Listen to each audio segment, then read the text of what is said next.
We're in the middle of this national identity crisis where you ask most people my age, really any age, what does it mean to be American today? You get a blank stare in response, and I'm on a mission to deliver an answer to that question. Well, tech entrepreneur Vivek Ramaswamy just became the latest Republican to throw his hat in the ring for the 2024 GOP nomination. He joins former President Trump and Nikki Haley in what's expected to become a crowded field over the coming weeks. While Republicans, though, are making their case to take back control of the White House, the current president plans are up in the air. Let's bring in Karl Rove, former White House Deputy Chief of Staff, also a Fox News contributor. Karl, especially excited to have you this morning in light of the news from Ramaswamy yesterday. Let's start with a bigger picture, though. We got this whole mess of potential Republicans, including the three who have already declared. On the Democratic side, not so busy. We're looking at maybe Williamson, maybe President Biden. It seems, though, that in both cases, there's like everyone's waiting for this shoe to drop, which, you know, on the GOP side, it's when is Ron DeSantis going to declare? And then on the Democratic side, it's when is President Biden going to declare? Oh, I think that's right, and neither one of them should really be in a in a rush to do it. Governor DeSantis has a legislative session going on. He's been traveling a little bit around the country, laying out a message. He can sort of lay behind the log and talk to a lot of people and basically say, "I'm thinking about running. What do you think if I do?" And that's an important part of the dance that people are involved in. People like to be asked for their ideas about whether or not somebody should run before they run, because the moment they declare, that's the end to saying, you're so important that I wanted to talk to you before I decide to run. The president, on the other hand, has some problems of his own creation.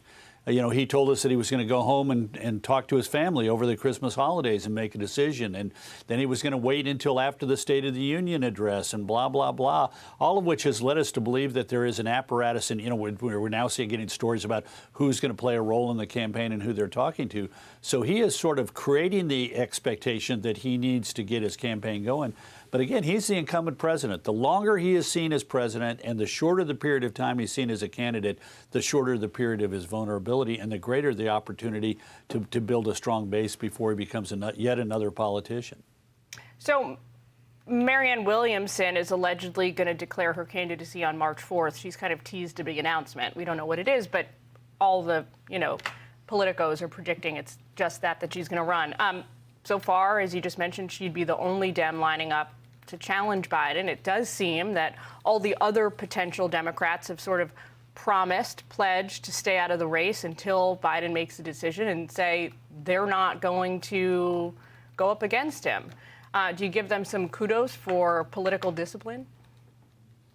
Well, I do say the Democrats are disciplined, but I still think there's a very strong likelihood that by the end of the year, somebody's going to step forward and say, with due respect to the President of the United States, I believe our country and our party would be better off being given a choice, and I intend to offer that on behalf of a new generation of leadership. If you take a look at the polls, the percentage of the Democrats who want President Biden to run again can be in the 30s and 40s. That's not a huge, sort of vote of confidence. I mean, and the longer he is a candidate, the more people are going to worry about it. And they're going to worry about his electability. The idea that he's going to go into a general election at 82 years old, hope that he will be able to serve 4 years, being closer to 90 at the end of his second term than he is to 80, and that his vice president is going to remain as his running mate. If he's got bad numbers, she's got worse numbers. Now, imagine what would happen to the Democrats if they go into 2024 and they've got Biden and Kamala Harris, and the Republicans choose somebody from a younger generation.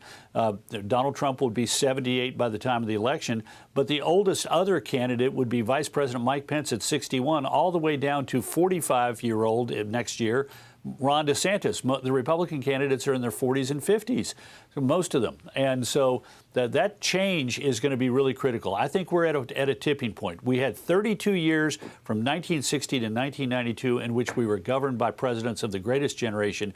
We've now had 32 years of presidents who are from the baby boomer generation.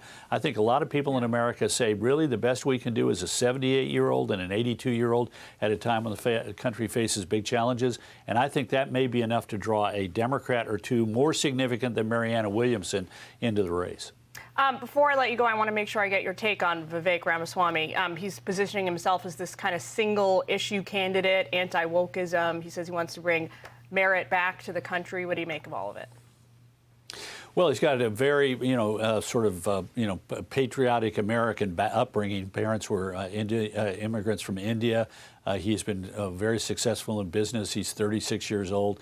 Look, everybody can. All you got to do to run for president is file a committee with the Federal Election Committee. He's got personal resources. He has got a successful book. He's been a lot on Fox. He's got an issue that he wants to push home, anti-woke. But we'll see if that's enough. Everybody's going to get into this race is going to find themselves working hard to develop an apparatus to build a coalition that can win some of these early contests and vault them into serious contention for the Republican nomination. It sounds easy, but it's awfully hard. And he and Nikki Haley and others are likely to find themselves having a moment in the next 4 or 5 or 6 months where they say, wow, this is pretty big and more complicated than I thought. Final, Karl. I want to ask you about Tim Scott. He's going to give this big speech in the 3 p.m. hour. Where does he line up in the slate of candidates? So you see it. Well, he's also going to be here in Austin on Friday at a conference I'm involved in. He's going to be interviewed in front of about 375 Republican donors and party leaders by Senator Cornyn. He was at the same conference 2 years ago, as was Mike Pompeo and Ron DeSantis.